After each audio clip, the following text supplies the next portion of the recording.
Maybe don't know. This time, this time, this time, this time, this time to build, this time to build, this time to build, this time to build, this time to build, this time to build, this time power, this time to build power, this time to build power, this time to build power.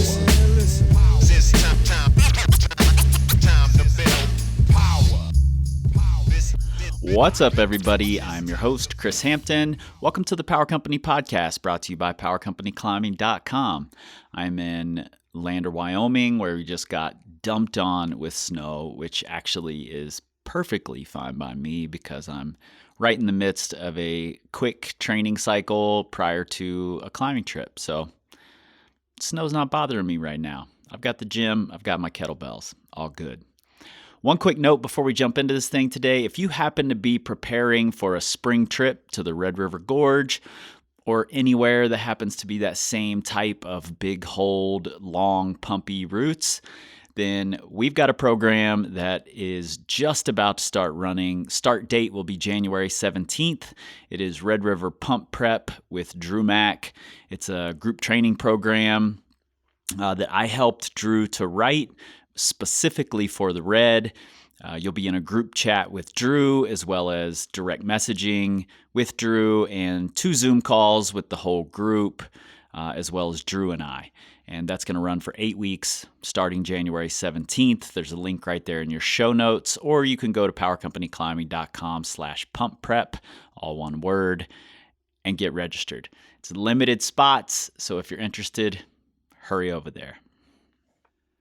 Today's guest is a giant of the climbing coaching and training world, and he's making big moves to bring together cultures that frankly has me more excited about the future of climbing than maybe any other thing of the past decade or more. Aman Anderson is the owner of Beast Fingers Climbing, which not only makes training tools, but is a gym, a team, and the main force behind the Beast Fingers Loud Climbing Combine. We sat down in his gym in Denver to discuss all of it. Let's get into it. Maybe don't know. Yeah, I started Beast Fingers initially for the purpose of working with youth that have struggles. Not just being poor or poverty, but you could be high class and have struggles too. This time, power. This time to build power.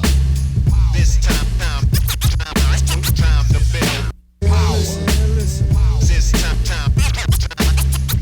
build power. Yeah. Was it your soccer background that made you get excited about training and, trying to become a good climber? It was my triathlon background. Because after I left high school and went to college, I stopped playing soccer. And then when I finally got my first job, I was like, I got to do something with my life. I just can't work 8 hours a day and go home and go to sleep like everybody else. So I thought about doing like intramural soccer, but I was just like, man, I'm too old. So then I got into triathlon, and it's good transfer over. It's a high endurance sport. Mm-hmm. And the discipline I chose was sprint distance because I just don't have the patience for Ironman. Yeah. So it was just like the race starts, you hear the gun go off, and it's just red line the whole time. And I just love that. I love training for that type of sport. It was a tri sport, so it's climbing. It's thinking about climbing, combined climbing. Well, but it's swimming, running and cycling. So training for each discipline is, I think, that's where I kind of got my training ethos for climbing. It's interesting that triathlon is one of the few adult sports that has like a worldwide community. Yeah. Where you can go anywhere and kind of identify with other triathletes. Yep. They've done it really well. And the thing like about CrossFit and there are a few other most of them are sort of fitness sports. They're just like your training is what you're doing when you're doing the sport, essentially. Triathlon is a little bit different in that you're racing. It's this, Right. you know, It's a young sport too. Yeah. Started in Hawaii. Just 3 hipsters were just like, I bet I could beat you in swimming. And then he was like, I bet I could beat you in running. And then I said, I bet I could beat you in cycling. So it's like, it feels like that old school climbing feel, you know, just these. And then they just turned it into a whole sport, like in Kona. And now it's a multi-billion-dollar industry. Yeah. You I mean, know? that's one of the things that draws me to climbing, and I think draws a lot of adults to climbing, is that you can be an adult, still be part of this active, athletic community. For a while. While. For as long as you want to, really, you know? Yeah, that's true. And that's hard to come by if you're like a normal in air quotes athlete in high school or something. If it's harder to find a pickup basketball league or football, you know, Is there a football league for people over 60? Oh, no, I don't even think so. I wouldn't play in it. Me neither. Yeah, But it's true. Climbing, it's like I was telling you earlier, climbing is one of those sports we haven't even fully utilized what climbing could do for the world. We haven't even tapped 20% of what climbing could do for the world. And that's what amazes me about climbing, is that there's so much potential for the middle class and the lower class. one of the things I admire about you a lot is that you have these big ideas. They're realistic ideas, but they're big ideas that haven't been explored much. I've always been a dreamer. And I think that's what, you're just sitting there off the cuff and being like, we haven't even explored how climbing can change the world. And yeah. And you have to be thinking a little outside of the box to even make that statement, I think. Well, I think too, being a black young man, growing up in a low-income neighborhood, all black neighborhood, all black schools, everything around me was all black. And you grow up in that environment for long enough, it changes the way you see how the world could work.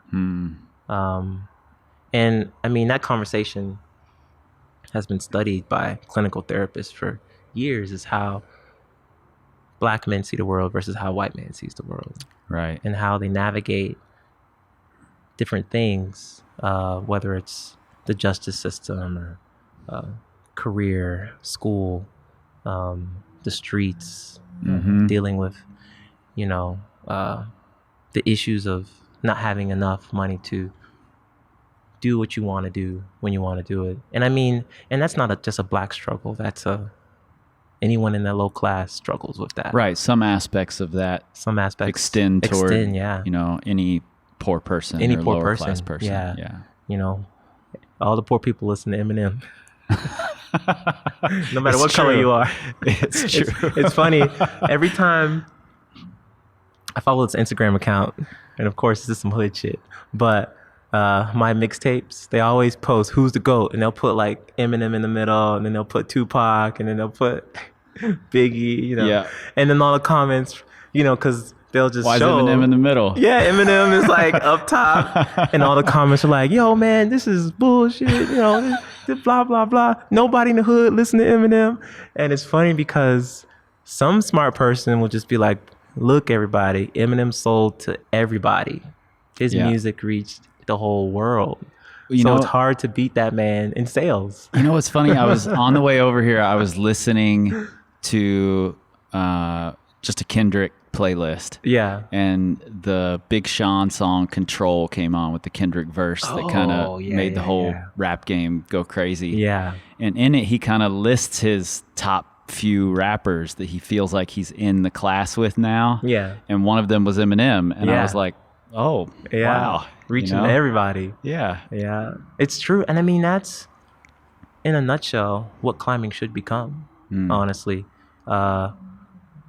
And I think that's why I do think the way I think, as you mentioned, big pictures because of just my perspective on how I see the world.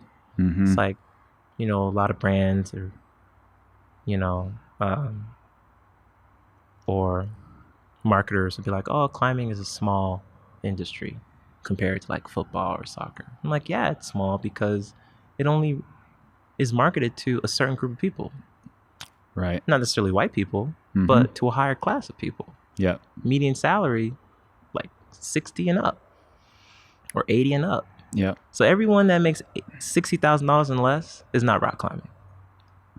And that crosses all barriers of race. That crosses classes. Yeah. Low class, middle class. Yeah. Too busy to be thinking about rock climbing. I feel really lucky to have started climbing when I did. Yeah. In a gym, because it was still the days of, oh, why don't you just sweep the floors and then you don't have to pay a membership? Right.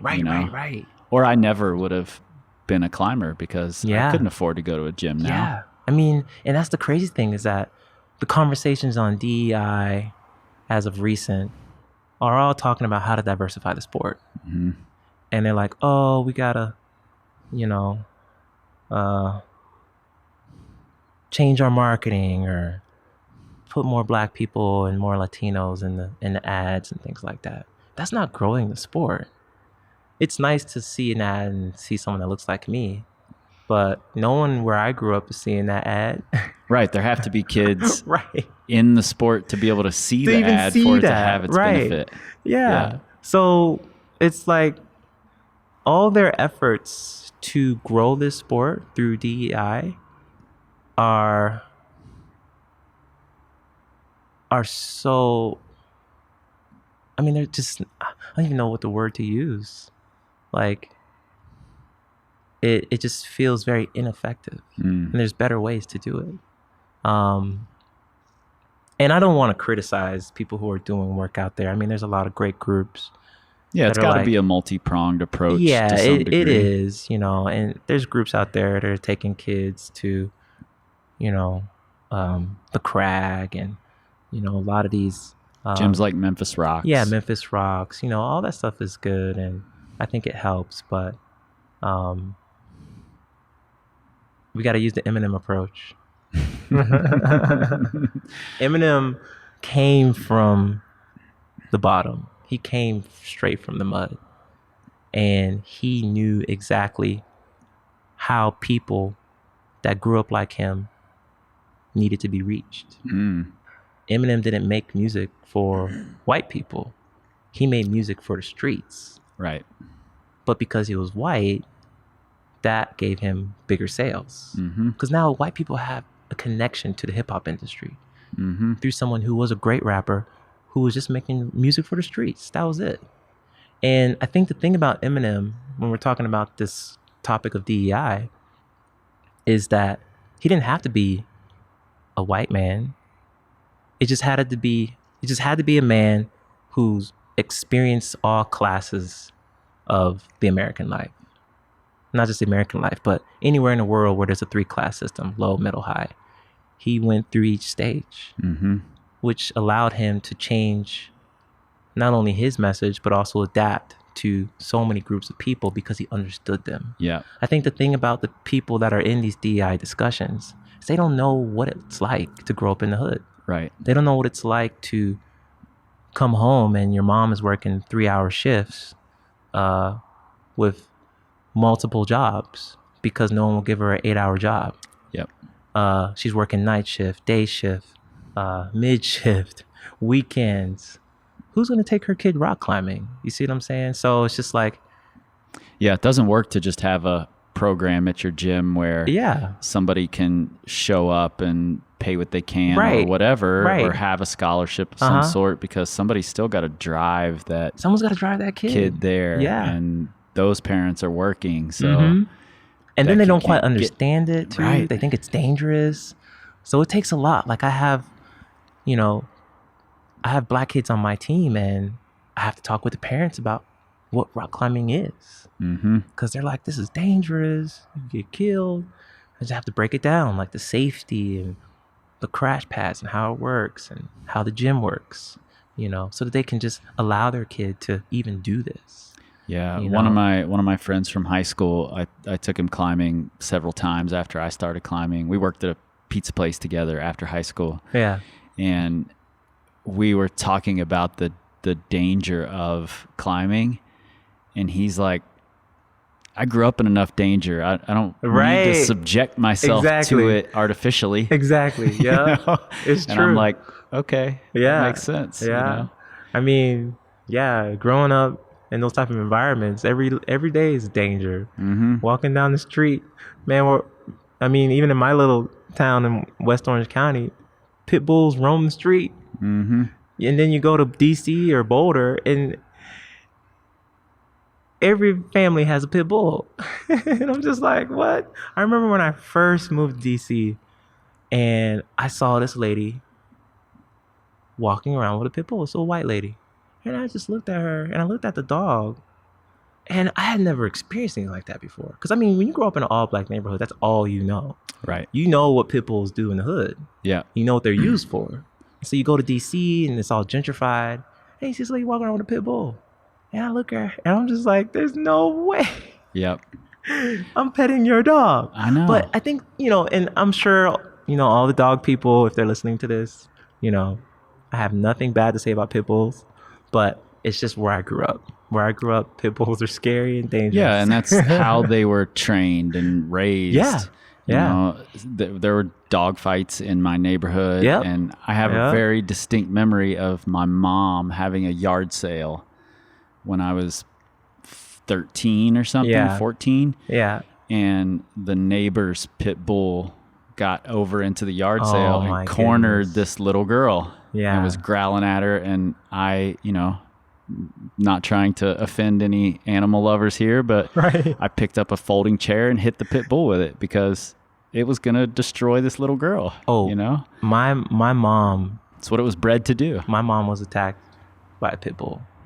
So I mean, I fully resonate with what you're saying. Yeah. Just because, and I think it's where we grew up, like where you grew up, where I grew up. It's just my mom walks around with a stick because she's been attacked by pit bulls. Right.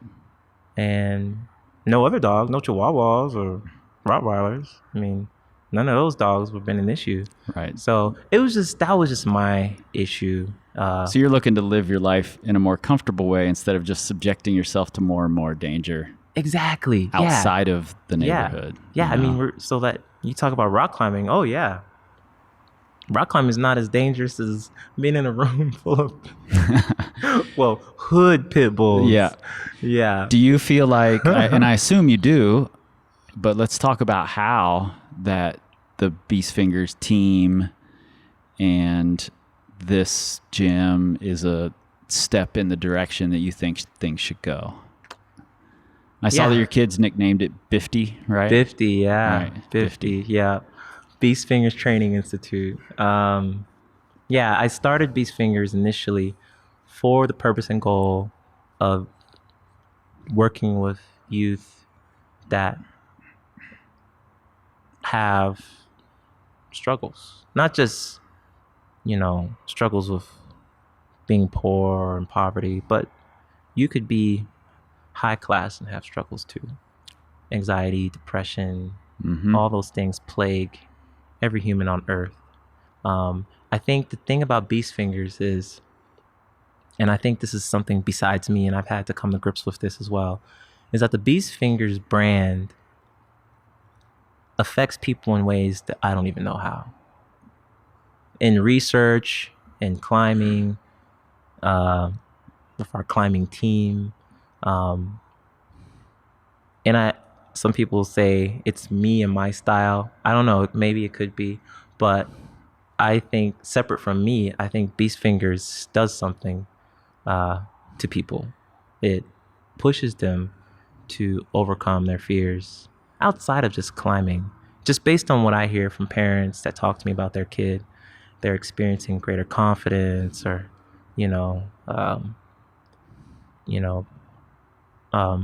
better trust, in school and relationships. And I think it's because when I look at the sport of climbing, and I look at a young person, I'm looking at more than just the climbing.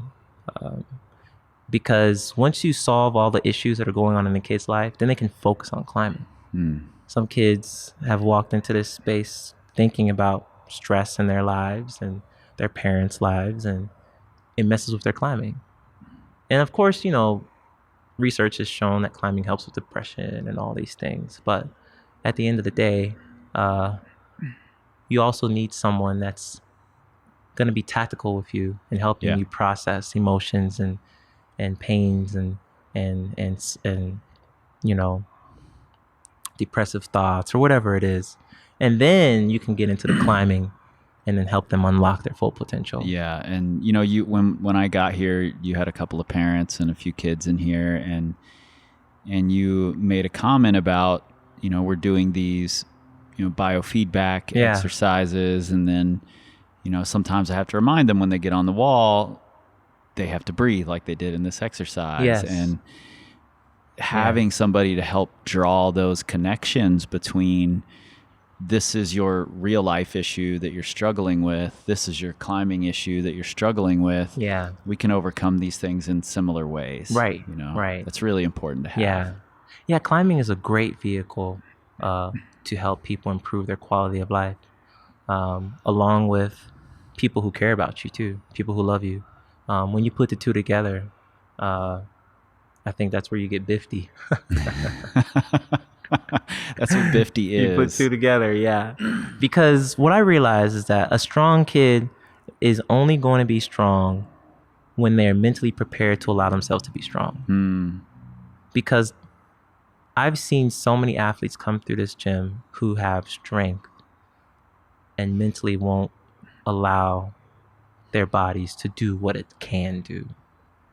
It's thoughts that race to the mind. It's thinking that I'm not good enough. It's self-confidence. It's all these things that creep into the head to keep them from doing that particular move or whatever it is. Or even at a divisional championships or regional championships or even nationals. The same things that plague them here in this space plagues them there. Yep. Where you have this kid with amazing talent and then they just shut down. And that's in all sports, you know, but I think that there's something to be said about kids who are coming from environments that are already maybe possibly dysfunctional, and then expecting them to get on the wall and do something great. It's a lot to expect from a person. And I think, we hear this phrase all the time, climbers talking about how they use climbing as their escape. And I know that's a bit of a loaded word when the question becomes, well, how much do you actually have to escape? And then can these other people use it as an escape? Can it be an effective escape? And the environment that they walk into at least does a little bit to dictate whether it can be or can't be an escape for that person. How much they can use it to that end. It's true. Yeah. And certainly if they're in a place that understands their life outside of the gym, then it's going to be easier to escape a little bit inside of here. And learn to do it here and then take it outside or take it to a comp or take it to another gym. Exactly. Wherever they end up. I completely agree. Or take it to an Oscar-winning film. Exactly. It's true, because me and a buddy were joking about that. We're like, these climbers get on television or Real Rock or whatever it is and say, oh, climbing makes me so peaceful and this and that, and I climb to escape and blah, blah, blah. And we were joking like, man, you can't take that to the hood. Like, man, I'm gonna kill myself. So it's just like, it's funny because, and as we were talking about earlier, it's the narrative has to change, the way we bring climbing into the communities that are underserved, that don't have climbing. of course, Marshawn Lynch is going to say that when he gets the ball and he's running, he goes into this zone and he feels peace and happiness and all these things. But working up to becoming Marshawn Lynch, there was no peace. Right. Exactly.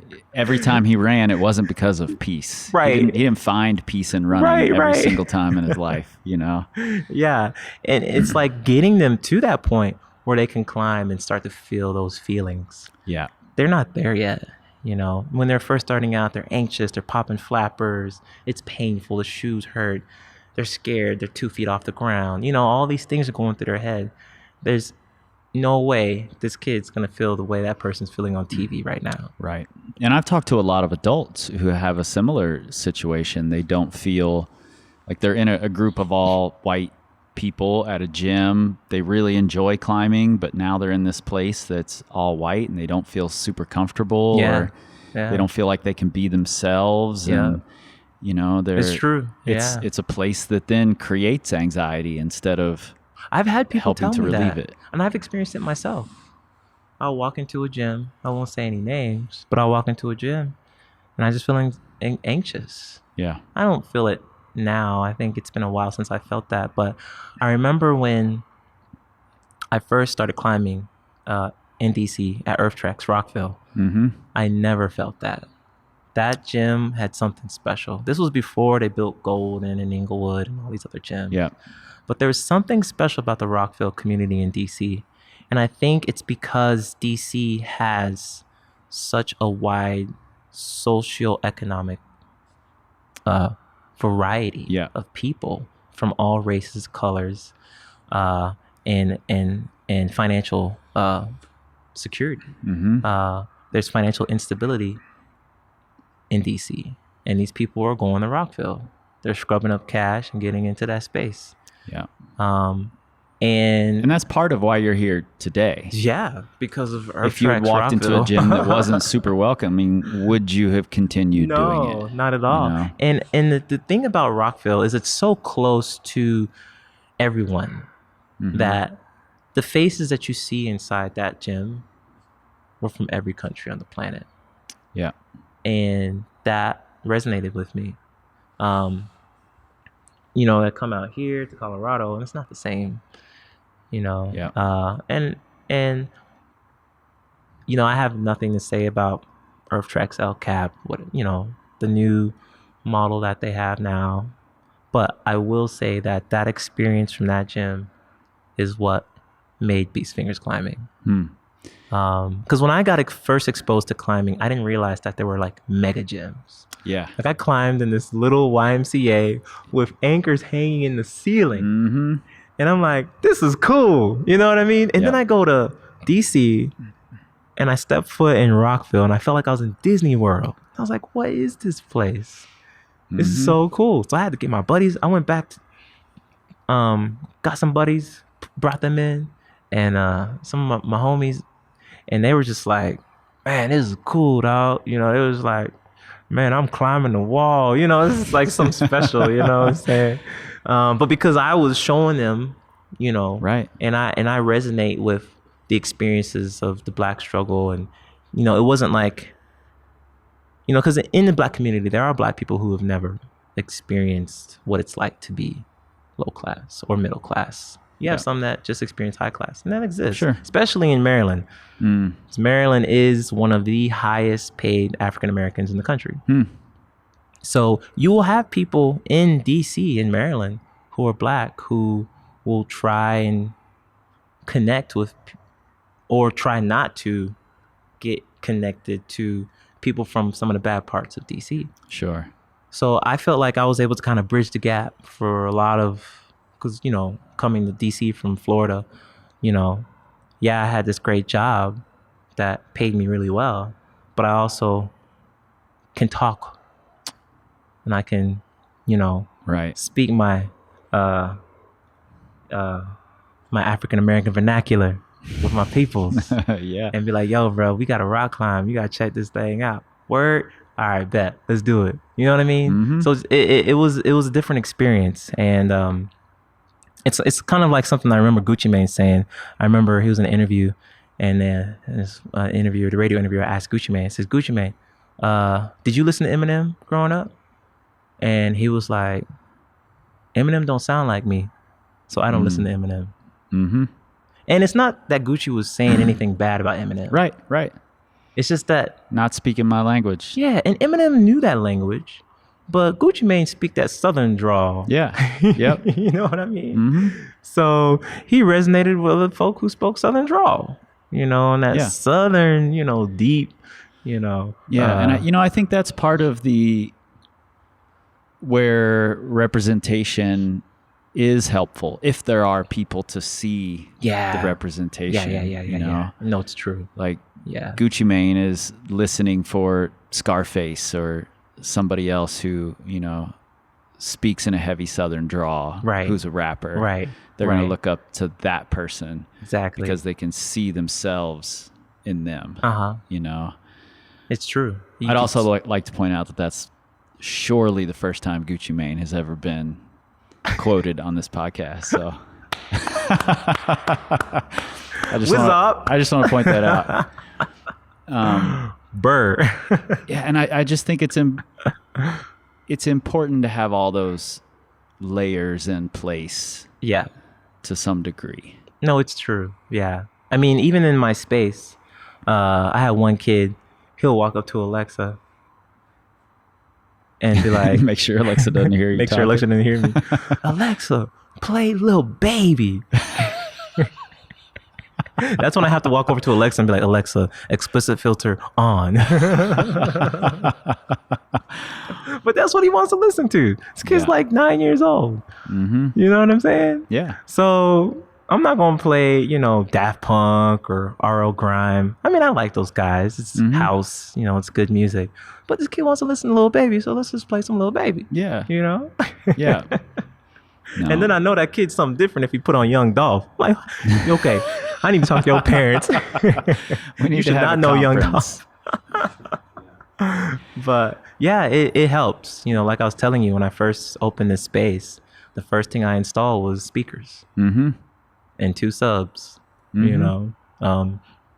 Because I mean, as you know, even where you grew up, music is passion. Yeah. Music, the bass, it drives you, fuels you. You feel that thump, and it pushes you to that next move. You know? Just recently in a podcast episode, actually, I don't even remember who I was talking to in that episode, but we were talking about gyms playing like sad emo music. Yeah. And I can't climb when that music is on. I'm just going to stand there and look around like, what's happening right now? Especially for sport climbing. I feel like sport climbing is the most savage sport in the world. Oh my God. Like, if I went to the hood and said, hey man, I'll give you $60,000 to climb this climb, they will figure out and climb it. And they will play some of the deepest bass, trappiest music, crunkest music on the planet to climb that climb. Because sport climbing pulls it out of you. Yeah. Even training for sport climbing, it's painful. So that was one of the other reasons why I got these speakers. Training circuits or anything like that, it gets into you, man. Yeah. And look, everyone has their thing.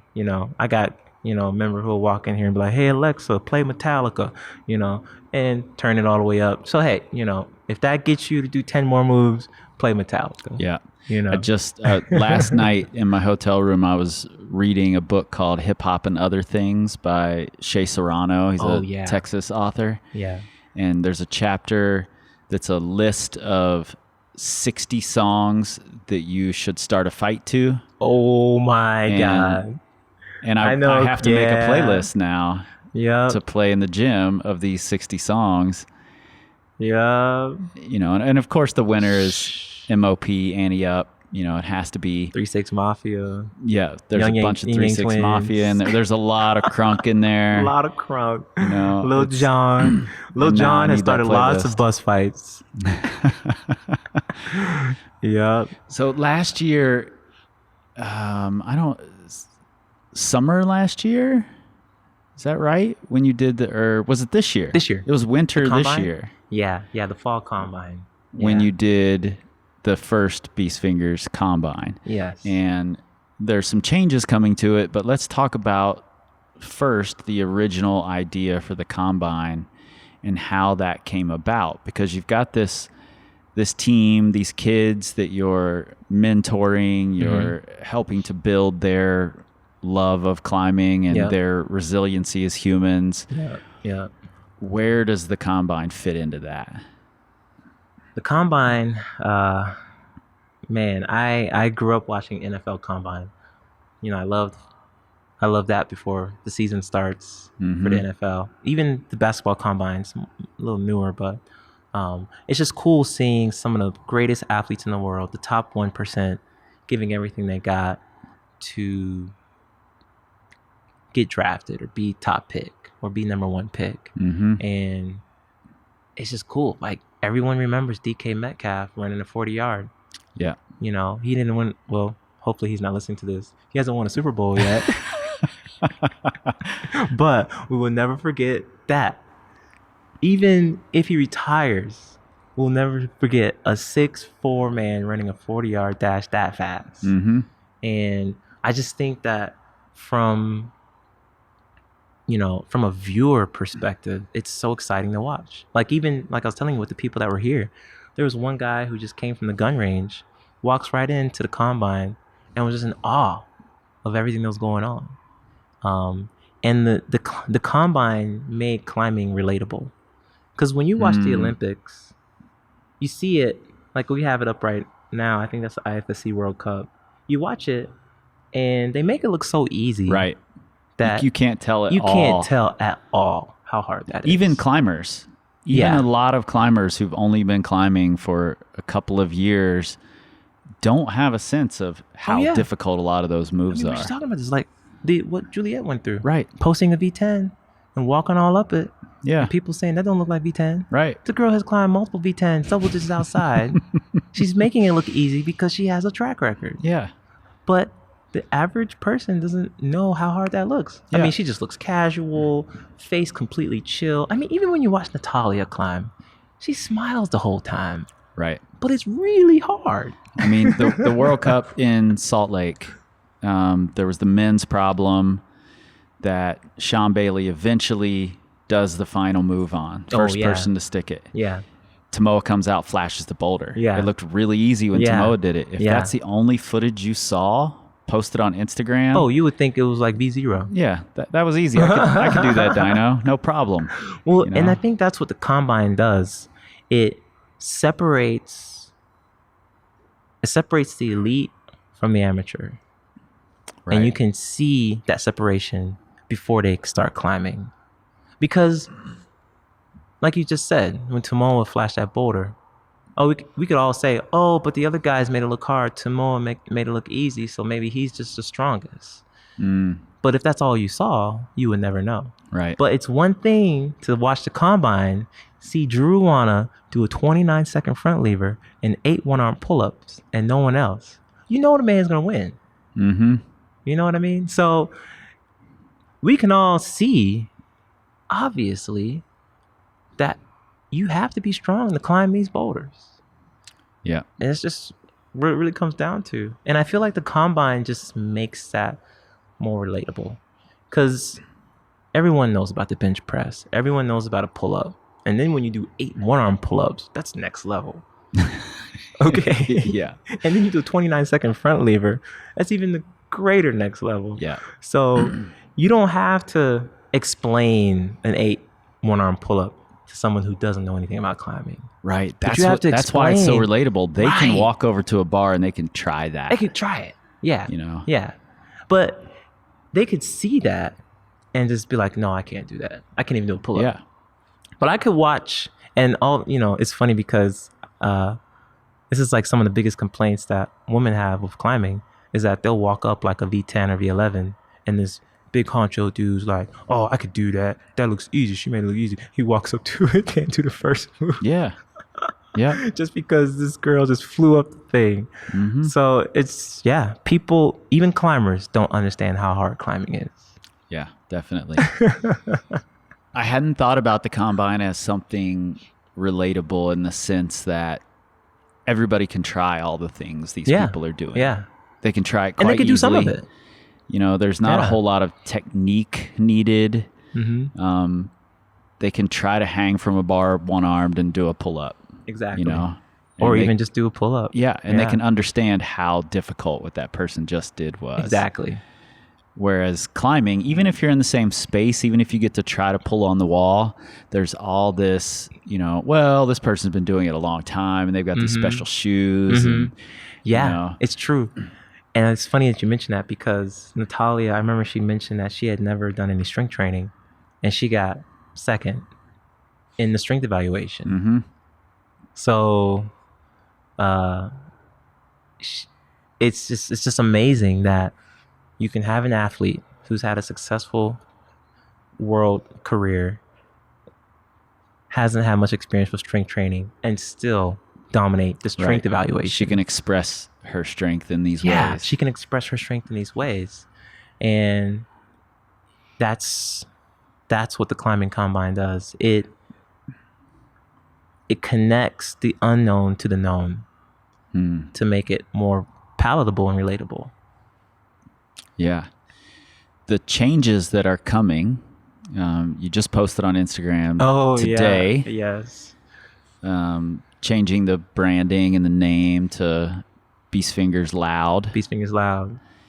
And you explained it as a connection of, you know, this kind of this grouping together of urban culture and climbing and sports science. Exactly. And I was immediately like mind blown. This is amazing. Yeah.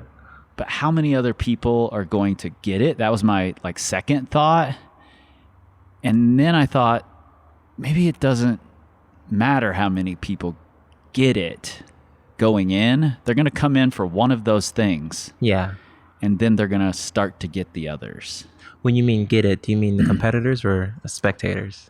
Like the competitors, other competitors. climbers who Oh, are yeah, like, yeah. oh, I don't understand why is there urban culture involved in this? Right, you know? right. But I think once they're here for the climbing, they'll get it. They'll get the energy. Yeah. Once the people who are here for the energy see the climbing in the combine, they'll get it. That's you it. know? And I mean, that was the ultimate plan for Beast Fingers Loud is. Did you have that plan during the first combine? Did you know that's where you wanted to go? I did.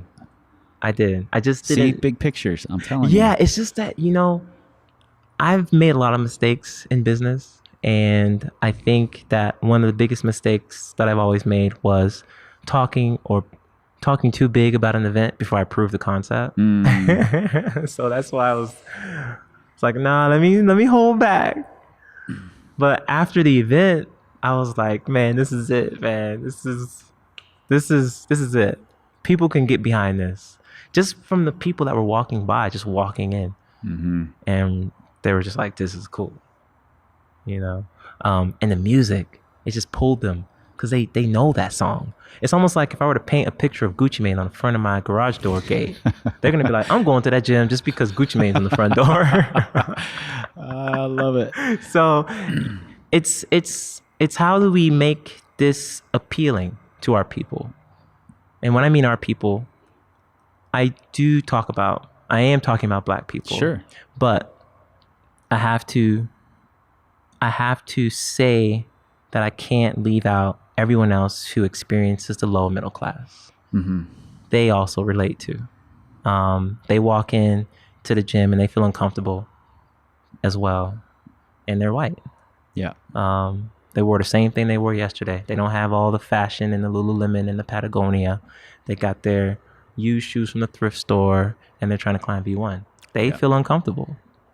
And I like the fact that I could take a person like that and turn them into a beast and then send that person back to that gym and everyone's just like, what? And these are the types of reactions that people tell me. You know, they'll train here for a while and they feel a little Gumby and then they go back to their old gym and they're just like, I'm cranking. And that's a good feeling for them. Yeah. But a lot of people are walking into the climbing gym and there's no space to educate. Even you were saying that, how sometimes you try and hold these clinics and it's just packed in Right. ways that you don't want it to be packed. Right. Or the gym is so big that Oh yeah, it's so spread out. So There's spread no community feel to it, you know? Right. I've been in a lot of big mega gyms that just Mm-hmm. feel like, does anybody here even know each other? Yeah. You know, there are 100 people in here climbing right now, but no one's talking to each other. Exactly. And it takes a really special person. I've seen a few. My friend Sydney in Houston does an amazing job of taking a mega gym and turning it into a community. Mm-hmm. But that's a rarity. It's hard. And I remember who managed the director who managed Earthtrex Rockville and Earthtrex Crystals, not Crystal City. I think it was Maryland, Baltimore, that location, Seth. That was his big thing. His big thing was creating culture through the mega gym. And I just hope that as we grow this sport, you and I and everyone else who's involved in making this sport more palatable to those that, you know, don't know what it's like to experience what the affluent and the rich are experiencing when they climb. And when I mean rich, I don't mean making $100,000 a year. Right. I mean people who are financially secure, Yeah. making $60K a year by themselves, decent bills, Right. and they can survive. I'm talking about the people who don't do that. Those people. Yeah. Those are the ones. The people who coming to the gym might mean they have to forego something, they have to sacrifice something whatever that is. to get that membership. Yeah. Those are the people that benefit the most from community. Yeah. And they thrive off of it. I mean, even in the hood, like we all knew each other. We all vibed off each other. We all went into each other's front yard parties. You know, that's the thing in the hood, you know, and you celebrate everything. Somebody just got out of jail. Oh, we throwing a party. Well, We got that's, you know, you just said front yard party. right. That doesn't happen in the affluent neighborhoods. No. It's a backyard gated Yeah. party. Private. Yeah. They're trying to yeah. keep it quiet so nobody else Right. hears. In the lower class communities, it's out in the street. It's, you know, Oh, it's in a the block party. cul-de-sac. Oh, It's, yeah. You know, Yeah. it's everybody That's is coming. community. Yeah. And I hope that if anyone that owns a mega gym is listening to this, that they strive to make that happen, strive to build that. Because mega gyms can work. Yeah. It's just that how do you create an environment that welcomes people in here from all classes? And that community is why I'm sitting here today. Yeah. Because of the community that was built in Rockville, Maryland, at Earthtrex. And I'm sure there's plenty of others who have similar stories to the gyms that they came out of. People are going to have stories about this gym Oh man, like that. You know, they've already started. I mean, it's a beautiful thing. yeah, You know, and I could see it the second I walked in here with the kids and parents that were here, that there's a relationship there. yeah, They're not just customers sitting in the lobby waiting. yeah. And it's crazy because the parents, because I've coached in the commercial space before. I coached at Longmont Climbing Collective. I was there for maybe 2 years, I think, as a head coach. And it's just different here. The parents come inside. It's not just a drop off. You know, they want to get involved. They want to see what's going on. And if there's any youth coaches listening to this, take the time to connect to the parents. That's how you keep the kids psyched. But then you can also bridge the connection and the gap between parent and child. A lot of times parents don't have the relationship that they wish they could have with their kid. And I think what we could do as coaches, just like in all sports, soccer and basketball, we're bridging the gap between parent and child. It's not just a drop off. You're dropping your kid off and that kid's going to eventually change your life. Yeah. And I've had kids tell me stories like that, how they've helped their parents process stress better, work through emotions better. Like the kids are doing that because of the lessons that we're teaching them here. Yeah. They're going home and they're applying it in the home environment, and then they don't apply it at the championship environment. they're like, you got to breathe, you got to do this, you got to do that. And then they get out there in the actual competition and they're like, but that's what I want. And that's what I think I did for my family. You know, I chose a different lifestyle just because my family is plagued with all the diseases of every low class family or black family or middle class, even middle class families struggle with obesity, coronary heart disease, depression. All these things plague these families. And when I think about the impact that it has on my family when I choose to eat less meat or,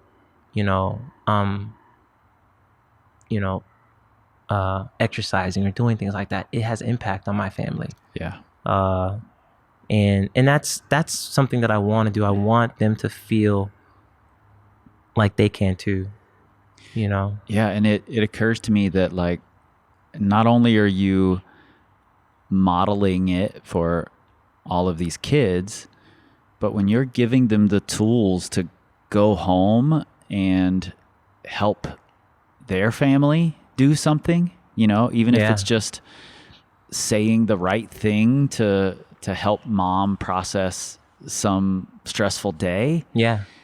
That's creating a hell of a lot of buy-in from the kid, because then they get that feeling of I'm helpful, I'm useful, right. I'm teaching. Yeah. I'm teaching mom how to do this. I'm going to go back in and learn some more lessons. And then they're friends and then at 50. Oh, right. Yeah. And it's funny because I've kids are on the team now, they'll talk to me and be like, man, when I first thought about joining this team, I was scared. I was like, why are you scared? They're like, well, because everyone's so good. I was like, we have our off seasons. We have our off, years, it's just like any other team. Mm-hmm. There's nothing to be afraid of. We're just a little regular climbing team, but then we're not really regular. Right. But they come here and it's a full experience of head to toe changes in your life, academically, physically, mentally, and in your family, your social environment. You're going back home and you're talking to your friends about your experiences. Yeah. Not just climbing experiences, but just being able to process life better. Being able to see the light at the end of the tunnel is more important than me watching you climb V10. Mm-hmm. Understanding that you can handle stressful situations, you can handle thoughts of depression, you can handle this with resilience and be a human being. And that goes beyond what most programs are doing. I feel like for me, even when I played soccer, our coaches didn't really do a lot of that. We were just numbers on a field. But I think what really gave me my coaching ethos is my father. Because my father coached baseball. He played for the Negro Black League back in the 40s. And he played with Jackie Robinson and Willie Mays. Wow. And in the Black League for the MLB, it was just like we're selecting the top of the crop. Yeah. So they pull out Willie Mays, they pull out Jackie, and there's so many other great baseball players that were in that league. Yeah. Which led to the desegregation of the sport of MLB. And my dad experienced that. And he was a great baseball player. He's 89 years old and he still goes to the batting cage. He could still hit. Hell yeah. And it's amazing because he eventually did become a coach, and it just testifies to the big heart that my dad has, because my dad coached in my neighborhood before I was born. All the kids coming from single parent homes with no money, mom and dad, maybe dad's in jail, mom's holding down the fort with 4 jobs, not even picking her kid up from baseball practice. And I remember my dad told me there was one time there were 10 kids in his living room because none of their parents came back after they dropped them off for practice. Yeah. And they were just sitting in there sleeping with their baseball uniforms on. And he said that this will happen like every week sometimes. That's coaching. Yeah. That's like taking this kid, giving him an environment that allows him to thrive because the environment in his own home or her own home is killing them. And that's so many kids right now today who could be the potential next Kai Leitner, you know, or Rustov or whoever, you know, all these climbers that we see on TV have stories too. Like Kai's story, Rustov, he's an Adidas athlete as well. And they, I remember he told me a story when I was in France, and he said to me that when he first started climbing, his mom was trying to keep him from the streets. And, you know, in Russia with the mafia and all those things, it's crazy out there. Yeah. And she said that she found this climbing gym. I mean, he said that she found this climbing gym, put him in it, and then he had like shorts with holes in it, you know, straight up poor kid.